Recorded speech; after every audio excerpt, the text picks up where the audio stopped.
What's up, my people? How y'all doing today? Happy, happy, happy. I'm not happy. But we're going to talk about something, guys. Okay, so I got my little nachos from yesterday that I made homemade. Hamburger helper. We finished our hot chocolate, as you guys can see. So we got Cody here. So we're going to talk, guys, about some stuff today that I was thinking about talking about. Let me see if my nachos are still good. They might be hard as heck. Because when you make nachos, you got to eat them the same day. Because if not, let me say, guys. Dear God, bless this food in Jesus' name, amen. If not, then it's not home. Okay, so we're going to talk about some stuff today, guys. So,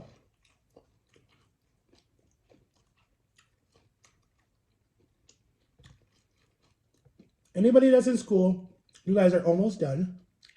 Almost done. Hamburger helper. You gotta eat nachos the first day you make them, because the second day. So, we're gonna talk about the LGBTQ. I can't say that shit. We're gonna talk about the LGBTQ community and what my experience is with it, right? Because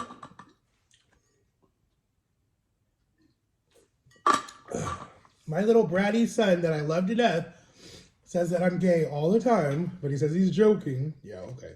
Not the first time I've heard that from people that you love. So anyways, we're going to go way, way, way back to when I first moved to Florida. When I started hearing that word, you're gay, for so long. So in Ohio, we didn't really have gays. We didn't have lesbians. We didn't have LGBTQ community that I knew of because I was sheltered. It probably was there, but I didn't know about it. So anyways, when I moved to Florida and I went to school, right? I went to University High School first. Never heard it, ever. Well, I heard it from my best friend one time. And his best friend one time. They asked it. They said, "Are you?" I said, "No." They never, ever said it again. Ever. Ever. That's because, like, the way you talk. And I'm like, not everybody's gay because their voice sounds feminine or whatever. Because a lot of singers' voice sounds like that, and they're married, happily married, kids, Grammy winners, and have been through the same thing. Justin Bieber went through it for so long, people hating on him, saying he's gay, da-da-da-da, because of the hair, and the clothes, and da-da-da-da. And he dated a lot of hot models, and hooked up with one of the Kardashians, maybe all the Kardashians. Dated Selena Gomez, who is my crush, was friends with a lot of people, and now he's married to Hailey Bieber, who I really don't think is that pretty, but that's just my opinion because I'm a believer. I'm a Selena Nader, whatever you want to call it. Anyways, so, and he dated some hot people. He dated Lionel Richie's. He dated Lionel Richie's daughter, was gorgeous. A lot of people. A lot of Victoria's Secret models. Anyways, so he proved he wasn't gay. Same thing with Shawn Mendes. But anyways, those are people who say they're not gay. And even if they were, it doesn't matter. So I went through it when I went to my new school, when I went to Timber Creek High School, where I was known already because my cousin was popular. And then people thought I was going to do something. And I did a few sports and I did a lot of stuff. But I was involved with the African American Club to help a lot of racial profiling and all this other stuff. But I was made fun of for being gay. Like my chest started getting bigger because I started eating more because I had a depression.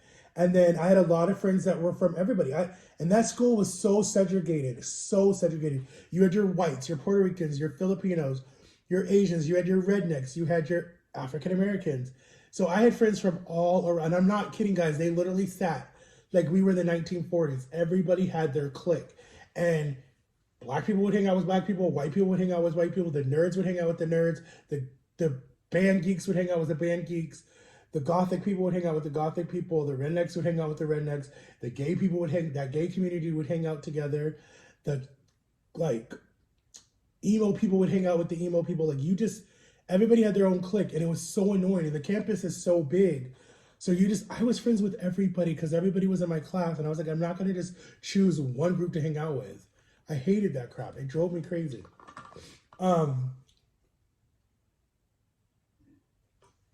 So anyways, I did that my whole senior year. But I was called gay. I was said I was transgender. I was told I believe in the gay community, all this different stuff, all through high school, all through until my senior year of high school. And then my little brother learned that word for the first time after he left the Christian school and went into public school. So he would torture me with gay every single day, all the time. You're gay, you're gay, you're gay, you're gay, you're gay, right? Because he would hear other people say it about me. And he thought I was gay for whatever reason. He didn't see nothing. He knew I wasn't, but he would torture me with that for so long, guys, so long, to the point where it was like harassment. It was so bad. And I hated him for it. I hated him for it because it's like, I heard it at school. I heard it out when we were in public. Fat Albert came out at that time. So everybody was, hey, hey, hey, hey, hey. So I was tortured with that. I didn't mind the Biggie thing because I did look like Biggie Smalls, and a lot of people called me that, and they didn't mean it in like, you're fat, you're ugly, and da-da-da-da. But I didn't mind that. So a lot of my best friends in the beginning called me Biggie. That was my nickname. Even at my youth group, that was my nickname. Parents hated that because they thought the kids were making fun of me, but I didn't mind it. And they thought, well, you're just naive. But they would tell their parents, like, they were like, yo, mom, this is Biggie. And the mom would be like, wait, what is your legal name? We know you're not Biggie. And I'd be like, it's Matt or whatever. And they would be like, okay, we're going to call you Matt. We're not going to call you Biggie. Like, a lot of parents were like that were respectful. But the kids, that was my nickname at the youth group. I didn't care because people didn't mean it in like the whole you're gay or Fat Albert type of sense. It was just like, he looks like Biggie Smalls. Like, I won that year at the Halloween party. I won for looking like, they did a celebrity look-alike, and I won as Biggie Smalls. Like, I won, literally. My picture was next to him and everything. And that was my nickname. I won for look-alike, celebrity look-alike. So, and I won at school talent show. I looked like him when he was alive and big. But like, a lot of people would call me Biggie for so long, they never even knew what my real name was. Like, to this day, they still call me Biggie. And they're like, who is Matt? I know him as Biggie.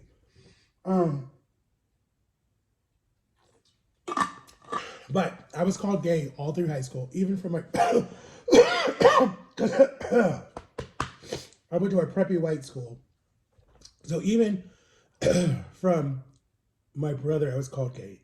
And that literally made me so depressed, so self-confident, so confusing. Like, well, shit, maybe I am, maybe I'm not. Like, it messed with my head so much, like so much. And to this day, it still does. But people didn't know what like happened to me. People didn't know, like, yes, I did question a lot of stuff about myself for years. If I was, if I wasn't, if I was a part of that community, different stuff. And I was like, I'm not. I'm like, I know I'm not. I know I'm attracted to girls. So I'm like, I'm not even a part of that community.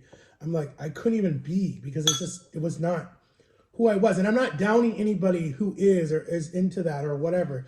I just knew I wasn't. I knew for me, I wasn't. But to hear it for so long and to have people torture me about it for so long, it just drove me crazy, because I was like, dude, like, people are literally bullying you by saying that you're that word and tormenting you for that word. And then when I started putting on weight, then it was, you're fat, you're ugly, you're stupid. Like, no one's ever going to love you. No one's ever going to want you. So then I get in a relationship that is really bad and so like mentally and physically draining, because she said the same thing, that I settled with something that was not who I was. And then I put all of that, I buried all of that. I literally buried how I felt and my morals and what I believed in, because I wanted to be loved so bad from someone outside of my family to just love me for me. And she did, honestly, if I can be completely honest, she never called me gay. She fought when people would say that, because a lot of her close friends, when like I would start talking, especially this friend Donna that she had, one time she called me, and because we would only be able to talk by phone, because she wasn't allowed at my house. I wasn't allowed at her house at the time when she was living with Donna. Back then we used to always use my house phone. So I remember she called me and she thought she hanged up, and I heard Donna in the background saying, that fucking faggot, da da da da, he's so gay, blah blah blah blah, and laughing about it with her husband. And I heard my ex just sitting on the phone saying nothing. And I was like, wow, you love me, but you're not even supporting me. And then I remember getting so angry, and I remember calling her back, and I'm like, I heard what they said, and I was like, I cussed them out, like I went off on them. And then she was like, babe, calm down, calm down. And I'm like, no, you sat there and let them talk shit about me, and you didn't even say anything. And she's like, I didn't say anything because I live here, and you know it's hard for me to speak up for myself. But she's like, I was mad, like I was really mad at them, like I was getting angry because you loved me, you loved my son, and I knew you weren't like that, and I knew how you were harassed in high school about it, and like I knew that I knew you weren't, and I wasn't gonna ever say that about you. So I remember her just like being really mad. But I remember the next time when they said that crap, she went off on them, and I was there at the house because this is when Donna started letting me come around, even though she was still jealous. But Donna was only using me to get her cigarettes and buy her food because I would take them all out to eat at Golden Corral. So she was only using me for that.